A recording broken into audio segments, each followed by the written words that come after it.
Hello everybody, I'm Tijan Genco. Today I'd like to introduce you to an upcoming course of mine called Genco Method Somatic Coaching and Yoga Training. This course I designed for life coaches, health and wellness coaches, yoga instructors and alike. And in this course we will be going through particular systems in the body such as respiratory system, hormonal system, reproduction system and such. I will teach you particular yoga flows that are recommended for the ailments on that particular system. And then I will also teach you how to utilize somatic inquiry as you guide the client through the poses. Now that means that you can do this while the client is in the pose, or you can take the client through this series of poses and then have this somatic dialogue afterwards. Even if you are not interested in taking the client through poses, it will still be a helpful education for you, because as you move yourself through these training and deepen your understanding of yourself, you can support the client in a different level. Even if you're going to utilize somatic inquiry in a boardroom as an executive coach without utilizing any yoga flows or language, you can still have these dialogues with your clients no matter what you do, what form of coaching you do. Okay, and this course is going to offer 3 different continuing education credits. For those of you who are certified in yoga, you can utilize 104 hours of continuing education credit for Yoga Alliance. And those of you are looking for ICF, International Coach Federation continuing education credit, you can utilize 12 core competency credits of this course towards that. Rest of the hours will be resource development. And if you have NBHWC, you're looking for continuing education for National Board Certified Health and Wellness Coaching, there will be 39 credits which will satisfy 36 credits that you look for the recertification of your credentials. Now again, I am reiterating that this training is a continuing education credit. When you take this course, you won't be certified as a 200 hours yoga teacher or as a coach 60 hours trained coach and so on. This training is for the individuals already obtained their certification and looking to enhance their practice. Now, I like to introduce you to the props that we will be using during this training. First, I want to introduce you to the yoga blocks. These yoga blocks, what you can think about is that, of course, if you're sensitive to the environmental sensitive materials, you can, if you don't have the blocks and you're going to purchase it, you can consider that as a factor. And what other thing that I'm going to recommend you consider is that there needs to be some softness, because in the style of yoga that we're going to do, yourself or a client is going to rest a part of themselves in this block for a long time. So there are, for example, cork yoga blocks that are environmentally friendly, but they are a little harder on the side. So you want to make sure there is some sort of a softness in that to support your relaxation or the clients. I'm not advertising any brand. I'm just going to share with you mine are brand from Danskin, and you will be needing 2 of these for this session, for this training. Next thing, I like to introduce you to the yoga strap. Yoga straps again, mine is a Danskin brand. I am going to recommend two different lengths. One is the standard length, another one is the 10-foot. And no matter what brand you get, just make sure the buckle is like this, because there are yoga straps with the metal buckles, and they are often clients and the students have struggled with that because it's harder to lock them, harder to keep in place, especially if you're stretching hard. This sort of buckle seems to be holding you better in the space.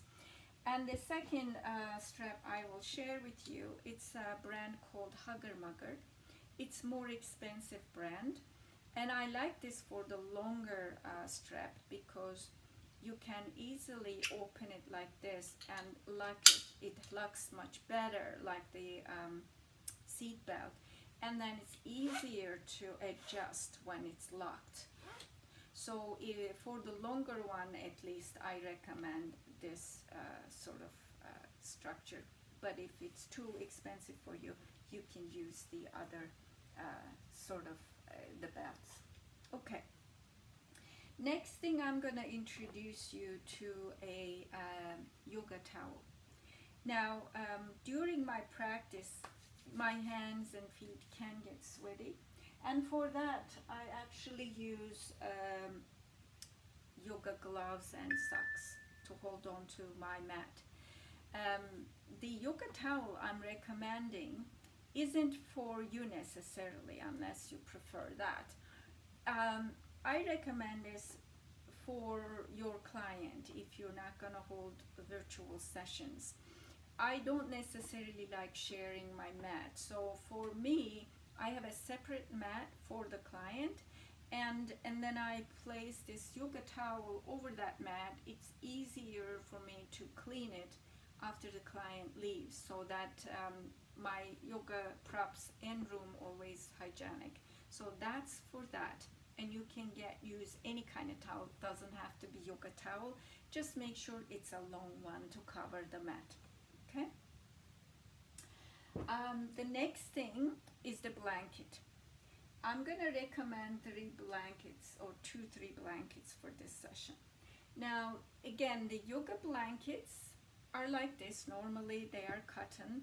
And you need to consider your environmental allergies as well as your client's environmental allergies. These are cotton. They seem to be okay with a lot of people.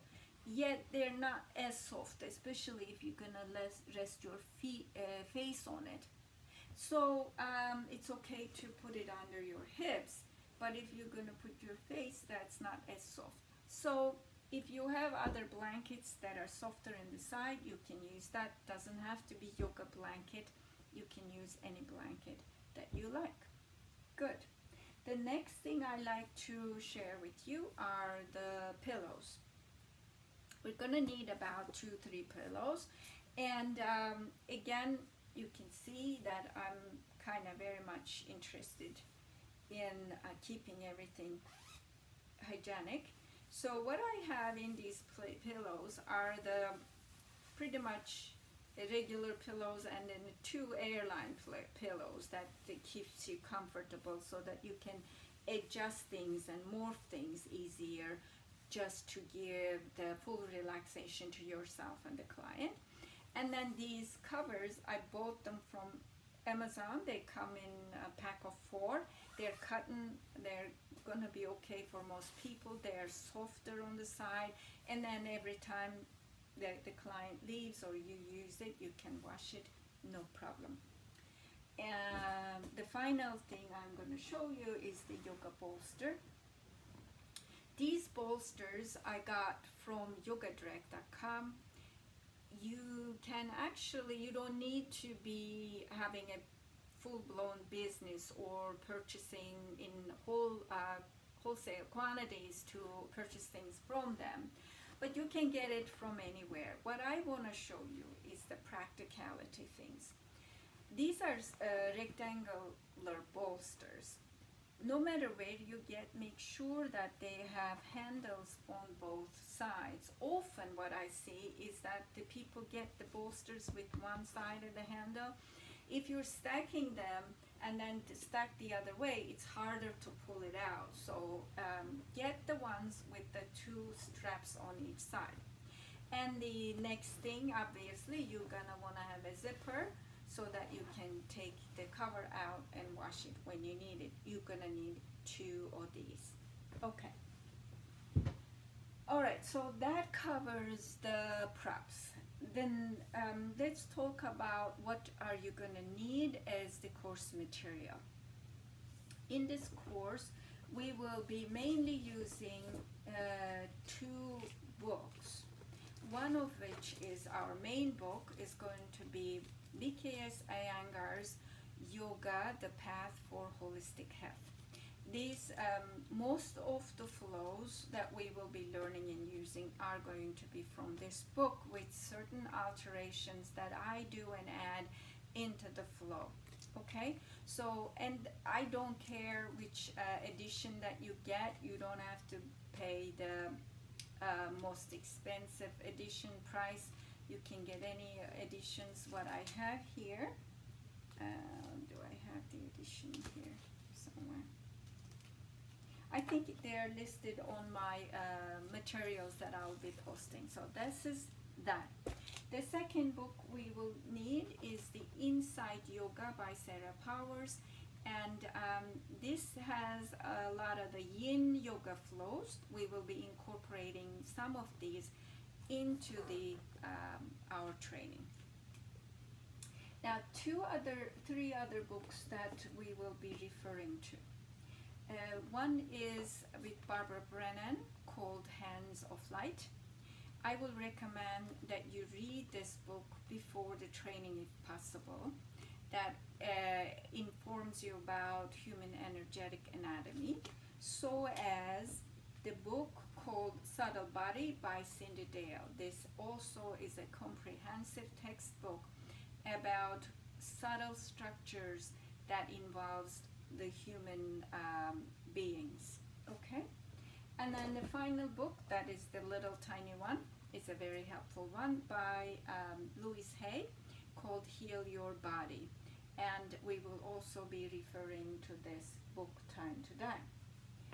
Okay, so I think yes, this course will be spread over about 6.5 weekends, and on Saturdays and Sundays we will be having practice and lecture sessions, and on Wednesdays you will be having mentor sessions with me about your questions as well as somatic inquiries. And then we will end the class with your presentation of the case studies you will be developing throughout the course with your client. So I am excited to offer this, and I hope that you join me for it. I can tell that in my practice, I actually found these methods of yoga trainings and materials by myself. They helped me tremendously as a human being, as a coach, as I grew in my practice. So I've been wanting to offer this, and I hope that you join me and you will enjoy as much as I did. Thank you, and hope to see you there.